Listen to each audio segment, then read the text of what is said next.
Hey siblings of Mishiak, this is your Gap Tooth Sis, and if it's your first time here, hey hi, my name is Ryan. Here we just chop it up, we chill, and we have a little look into my diary. So, if you think you're gonna catch a vibe, make sure you like, share, and subscribe. Hi guys, my name's Rihanna, and I'm a woman overcoming gluttony. I'm not too sure. This one might be in parts. I'm not sure. I'm not sure how this will work out yet. So yeah, gluttony. Gluttony is one of those sneaky, deadly sins, isn't it? So let's look at the definition of gluttony, shall we? Gluttony, or the definition of gluttony, Latin, gullia, derived from the Latin Listen, actually, wait a second. I'll put a pause on that. I'm gonna mispronounce it, and you're just gonna affirm that. Right, back to the screen. Latin, gullia, derived from the Latin gullitere, meaning to gulp down or to swallow. Means overindulgence and overconsumption of anything to the point of waste. In Christianity, it's considered a sin if the excessive desire for food leads to a lack of control over one's relation with food or harms the body. Some Christian denominations consider gluttony as one of the 7 deadly sins. Now, despite not actually subscribing to mainstream Christianity, it is incredibly true. I mean, especially when we look at it in conjunction to the Most High's word. In 1 Corinthians 6:19, it states that your body is a temple for the Ruach HaKodesh. And with that in mind, you actually don't want to defile your body with overconsumption or with uncleanliness. The crazy thing about that is that actually gluttony goes against the very first commandment, which is found in Exodus 20 verse 3. Thou shalt not have any other Elohim before me. And that leads us today very seamlessly into our discussion point.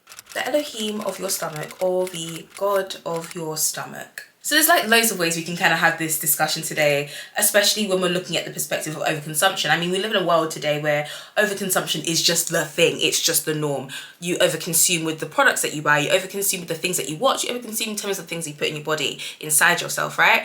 But I think in regards to this conversation, I kind of want to look at it from a very rudimentary perspective. Physically, the things that go inside your mouth, Gil. What are you putting inside your mouth? So I think if we're going to have that discussion, I would like to give just a very brief background of myself. So I come from West Indian descent, and one of my very first, one of my very first memories of just life, just existence, is like my grandma saying, eat it, eat your food, eat it. And like, obviously... This is not to decry my grandma, because no, my grandma's a babe. I love my grandma. Duh. But like, that was an introduction to one of the most toxic relationships I've ever been in. And trust me, I've been in many a toxic relationship, but this one takes the cake. Pun intended. So growing up in an environment where like every meal I had to go and show my grandmother my plate of food to just show her that it was finished. And mind you, I'm getting big people portions, you know. I was getting big people portions. And with that, it actually placed the thought of needing to compete as well as complete, despite how I felt. You know, it planted the seed of people pleasing. Now, mind you, I'm very aware that my family's love language actually is acts of service. And one of the biggest acts of service you can give, especially as a grandparent, is feeding your young. But the question is, when is enough enough? And I'm incredibly cognizant of the fact that like this conversation goes much more deeper, because that generation of parents and their grandparents were coming right off the heels of slavery, and were very much aware of the things that they were given to eat. So I can see from where that root, there's sprung forth the blossoms of making sure that you left nothing behind and that you wasn't wasteful. And honestly, and to be honest, I hear it, like I see it from the perspective, I respect the perspective, and that's not necessarily the worst issue. I mean, the issue lies when like a child asks for more and then you continuously give them. What happens when you're not being told no? That's where I think the actual issue arises from. Because I think obviously feed your child decent portions, but when they ask for more and you don't reject that, you keep feeding into that, you're birthing this little sin. And it's something that grows and it grows and it manifests and it ends up consuming you. And I feel like, again, I need to like stress that this is not to cast blame on anybody, obviously not, because you do what you know. and you do what you think is best as a parent or as a grandparent or as a caregiver. But from there, like I said, that is the start of the relationship I now have with food. To be fair, I have unknowingly been in the ring round for round with gluttony all my life. Like, every fad diet was just a light jab. Every time like I lost a significant amount of weight, gluttony would just come back in the next round harder and faster and way more aggressive. And I never deep, like I'm getting battered. Like, your girl's getting battered left, right and center. And it didn't matter about how much weight I lost, because I've gone through periods of my life where I lost weight. Like, I've been a slim ting. Like, I lost copious amounts of weight, but because I never addressed that particular issue, I could never win. Like, it was always gonna come back, and it was always gonna come back harder. To be honest, I had no control around food. I had no discipline around food. It felt like that was one of the things that was missing from my life. It's just weird, like, you go through things, especially in your adolescence, and when you're missing certain aspects from your adolescence, you need things that kind of fill the hole. Some people will start maybe early when it comes to like sexual gratification, or like other people may, I don't know, fill the hole with like, I don't know, stealing or whatever. For me, it was food. For me, it was the chicken and chips, right? And also, you know, I felt like food would never betray me. It's a really interesting relationship that I actually have with food. Like, I really did depend on it, you know, because it releases those endorphins. It makes you feel really good about yourself, and you can get lost in it. When you're eating some oxtail, oh, you could get lost in the gravy. But like I said, I thought that would, you know, never hurt me, but that was the exact same thing that was killing me physically as well as spiritually. And that's another element of this conversation, which is obviously battling your flesh. Because when you overindulge, that food noise becomes so much louder that you're unable to hear that still quiet voice. You're unable to hear that Ruach HaKodesh, yeah? And I remember, like, there was this time in congregation. Golly, you know, it was literally this ear. It was like this ear. And it was like, you need to deal with the elohiym of your stomach. First and foremost, I don't normally hear things like, I think there's only been maybe 2 or 3 times, including that I've heard something audibly. Like, you know, the Ruach talking to you, when you know it's not your voice, you hear a clear voice. I was shook. I said, stop, because we're not doing that today. Because I remember I was thinking about food. I was like, what are we gonna eat afterwards? And I just hear, you need to stop thinking about the elohiym of your stomach. You have an elohiym in your stomach. You have God in your stomach. I said, stop it. I was like, no, that's not me. I don't worship my stomach. No. But eventually, I did take the time to reflect. In all honesty, it took a long time for me to get to that reflection point. It was about the time where I struggled. There was one particular day I struggled to get up the stairs, and I said, oh, it's getting harder to climb these stairs, girl. Maybe we should address it. And I just did that. I had like nothing but like food noise in my head, and the only way to subdue that noise was actually to feed myself. And by doing that, I was bowing down to an altar that I had erected for myself in honor of my stomach. When I like came to that realization, I was ashamed. I felt disgusted. Like, I felt disgusted, really did.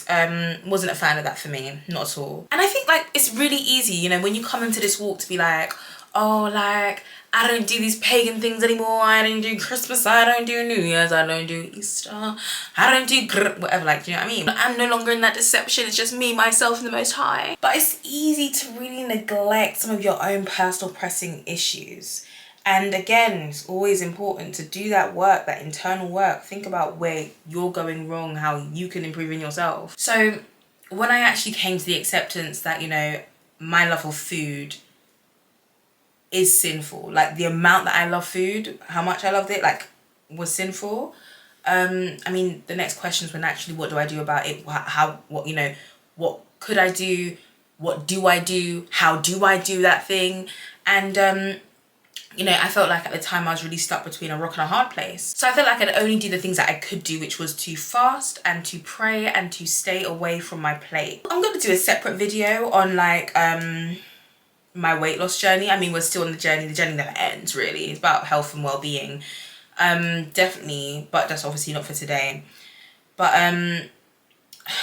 I really wanted to work on, during that time of like fasting, how do I soften that really oppressive voice, you know, that voice, that food voice. And it took a while. I mean, it wasn't easy, but it was doable. And it was like, the more I did it, the easier it got. And I started to like objectively ask myself, you know, do you really need that right now? Are you hungry or are you just bored? 9 times out of 10, I was bored. Or if I wasn't bored, I was thirsty. Drink your water, like water really helps. And you know, bar gaining calories, am I gonna get anything else from this meal right now? And at that time, it really installed in me the idea of delayed satisfaction rather than like instant gratification. And because of that, I actually grew in patience. I mean, it was and patience, gosh, patience is its own video, to be honest with you.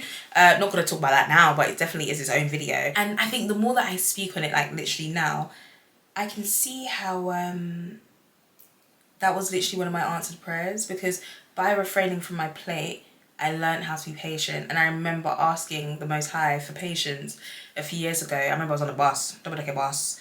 I was stressed out my head. And like, I was like, I just need patience. Like, you know, I really want to work on the work of patience. I really want it. Let me tell you something, yeah? When you ask Yah for something, he's not going to give it to you straight away. He's going to give you opportunities to attain the thing, to grow in it. You ask for strength. Don't come and see if you're not one of the Most High's strongest warriors the next year. He'll give you those opportunities, trust me. So, you know, kind of like ending this, I kind of want us to challenge ourselves, you know. Yeah, I want us to challenge ourselves. If you're having this issue with gluttony, in terms of like food consumption, think before you plate your food. You know, even after you've plated your food, do you treat that prayer, yeah, as like a quick one and done, whatever, get everything done with? Or do you really sit there and thank the Most High for the food that he's given you to sustain your body?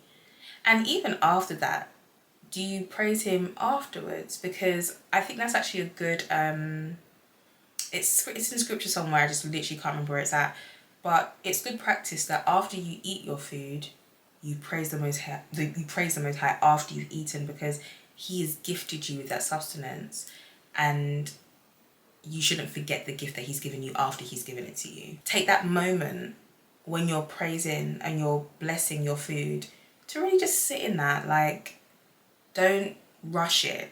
Take your time. The food is there. It's not going to get really cold, is it? It's not. I want you to challenge yourself and think about, like, really honestly, have you erected a altar for your stomach? And if so, how are you going to start dismantling those bricks of oppression for yourself? So that's just a little bit of food for thought. I actually really enjoyed this conversation, and this kind of conversation for me is definitely going to be something I'll watch a multitude of times, because like most things, the journey is not easy. You slip and slide into bad habits. It's always good to kind of remember, like, am I platforming my stomach before the Most High? And if you are, how do you stop that? How can you be better? Because there's always a way of being better. So yeah, I hope you guys enjoyed this video. Please like, share and subscribe. I really do love it when you like. I love it when you share. I love it when you subscribe. Thank you so much for watching this video. I pray you guys have taken a little bit of something, a little something from this. And I hope you guys have a beautifully Baruch day. Much love. Your Gap Tooth Sis. Bye. Oh my gosh, you watched the video. Thank you so much. Make sure you guys like, share and subscribe. All praises unto the Most High. Bye.